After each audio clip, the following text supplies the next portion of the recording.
Dalawang phones at isang door plug ang ilan sa mga items na natagpuan sa Oregon, USA ilang araw matapos na mawala ang bahagi ng fuselage ng Alaska Airlines Flight 1282.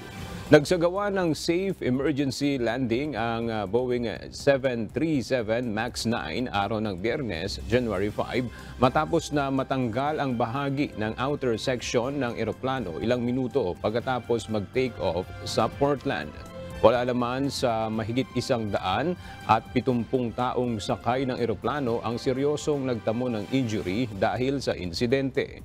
Natagpuan ng isang local teacher na si Bob ang isa sa mga nawawalang items batay sa US National Transportation Safety Board.